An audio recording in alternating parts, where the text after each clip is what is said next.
Assalamualaikum warahmatullahi wabarakatuh. Selamat malam teman-teman sekalian. Hari ini Bapak Presiden mengundang rapat terbatas bidang pemberdayaan masyarakat.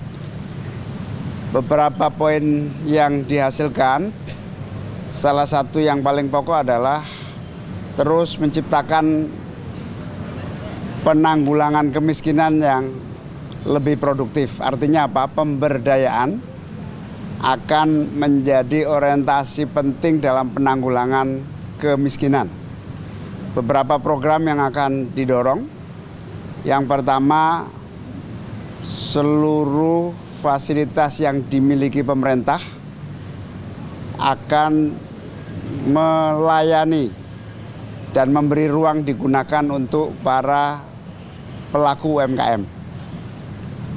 Salah satunya juga menerapkan PP nomor 7 tahun 2021 bahwa semua fasilitas publik, bandara, stasiun, dan terminal, rest area harus 30% digunakan untuk UMKM tumbuh. Kita juga akan menjalankan pasar 1001 malam di mana fasilitas punya negara yang idle dan memiliki posisi strategis akan diserahkan ke UMKM untuk dikelola. Supaya ada display dan eksibisi serta pemasaran yang efektif buat UMKM kita. Yang ketiga, alat produksi kita akan terus wujudkan, termasuk upaya menyediakan tanah untuk masyarakat petani yang Desil 1, 2. Desil 1 kita akan dorong terbangunnya kepemilikan alat produksi kepada para petani dengan membagikan tanah-tanah untuk masyarakat Desil 1 dengan teknis segera dimatangkan. Yang ketiga, nanti Pak Maman akan menambahkan, yaitu pembatasan impor barang bekas, terutama pakaian, yang sangat meresahkan dan harus diakhiri segera.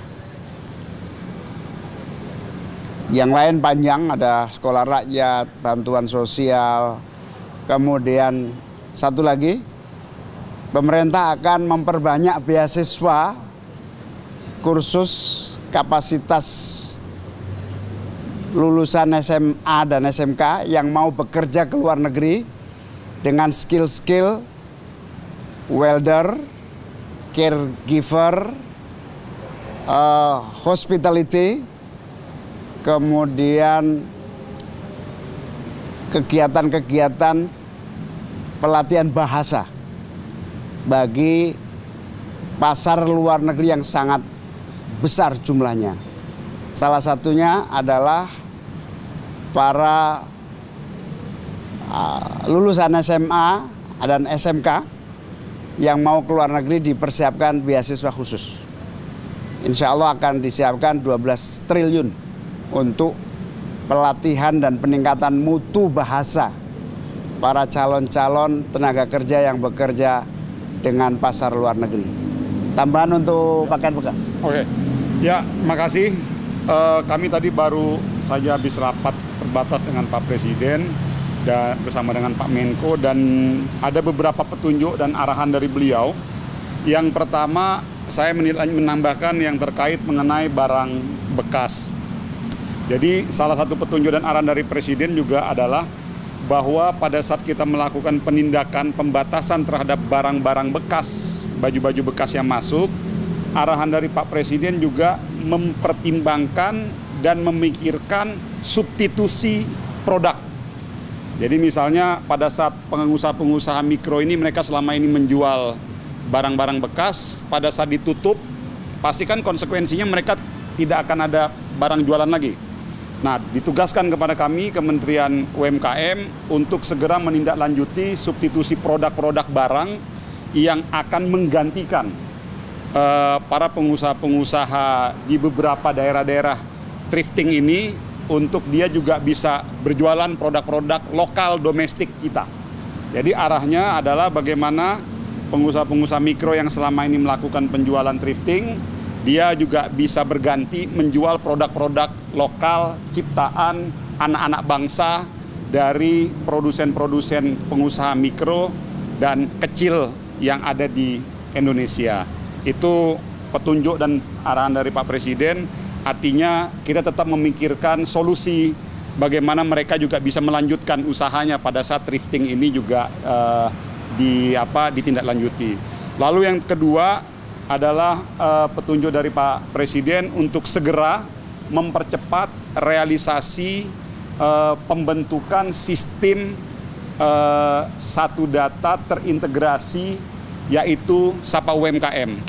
Karena tadi Pak Presiden menyampaikan ada 57 juta pengusaha mikro, kecil dan menengah yang tersebar di Indonesia, tentunya tidak bisa dengan metode konvensional kembali. Jadi harus menggunakan metode teknologi dan digitalisasi untuk memberikan pelayanan dan perlindungan, baik itu terkait perizinan, pemberian akses perizinan, pemberian akses pembiayaan, pemberian akses pemasaran produk dan lain sebagainya, dibuat menjadi satu sistem yang terintegrasi, yang tadi petunjuk Pak Presiden yang sekarang sedang kita bangun, yaitu namanya Sapa UMKM.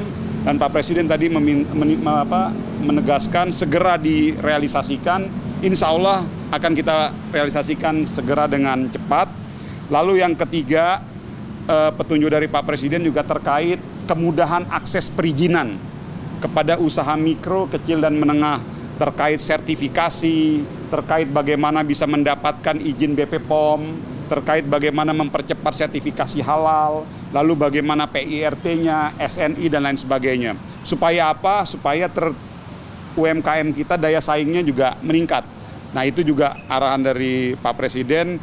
Dan yang terakhir, tadi petunjuk dari Pak Presiden terkait program penghapusan piutang yang kemarin sudah kita jalankan. Pak Presiden juga minta untuk segera ditindaklanjuti sesuai dengan perencanaan awal. Saya pikir itu petunjuknya dan arahannya. Makasih. Satu lagi yang lupa, bahwa pemutihan utang peserta BPJS Kesehatan. Pemutihan utang peserta BPJS Kesehatan akan segera dilakukan dengan melalui registrasi ulang kepada para peserta BPJS Kesehatan untuk bersiap-siap registrasi ulang, dan registrasi ulang itu membuat para peserta aktif kembali. Sip.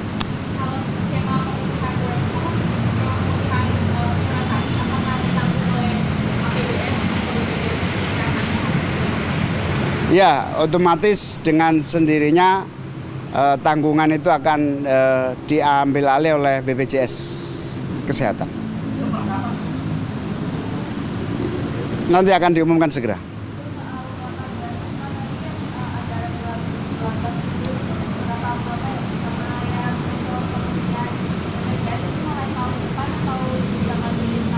Akhir tahun ini untuk BPJS Kesehatan, untuk beasiswa dimulai akhir tahun ini dengan jumlah tertentu semaksimal mungkin, dan akan dimulai lebih besar lagi pada bulan Januari.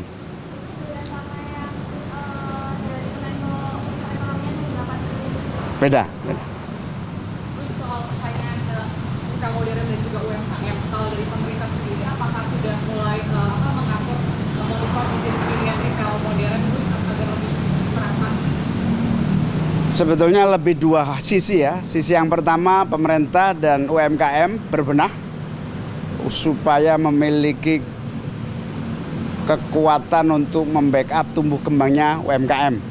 Di sisi yang lain ya, kita akan cek berbagai regulasi-regulasi. Ya, pemerintah daerah yang memiliki kewenangan izin itu, tapi banyak pemerintah daerah yang akan menyiapkan bagaimana mengantisipasi. Soal thrifting tadi itu akan dilarang atau tidak? Dilarang. Akan dibuat aturan mereka harus Iya.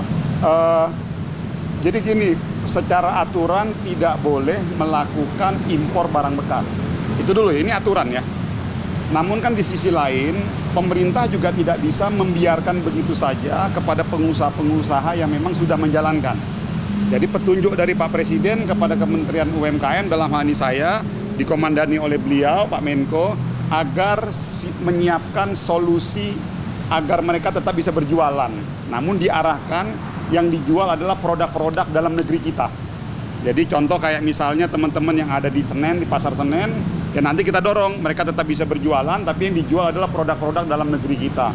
Masih banyak kok produk-produk dalam negeri kita kayak baju-baju kita yang bagus-bagus. Dan bahkan teman-teman distro di Bandung itu aja, mereka sekarang lagi, ya artinya produk-produknya bagus-bagus semua kayak baju-baju itu.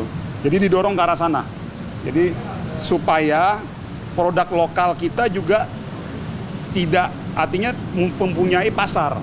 Jadi punya market dan juga bisa mendapatkan akses penjualan di dalam negeri kita. Kenapa?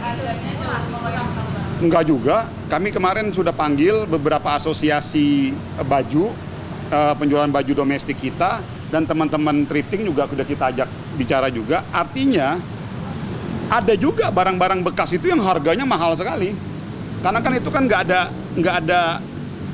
ada aturan gitu. Bebas saja kan, penentuan harganya kan tergantung pedagang. Jadi maksud saya tolong begini ya, teman-teman harus paham, kita semua ada kepentingan yang lebih besar, yaitu menjaga produksi dalam negeri kita, menjaga UMKM domestik kita, menjaga UMKM yang memang dia memang memproduksi produk-produk di dalam negeri. Dan menurut kita pada saat akses pasarnya dikasih kesempatan, dan mereka bisa bersaing kok dari segi harga, kualitas, model, fashion, segala macam. Jadi semangat itu yang mau kita dorong ya. Jadi tolong teman-teman tolong dipahami, jangan dibenturkan. Tapi di sisi lain kita harus jaga juga eksistensi para pedagang-pedagang thrifting yang memang dia sudah beraktivitas di situ. Jadi kita akan cari solusi terbaiknya agar mereka tetap bisa beraktivitas ekonomi. Oke?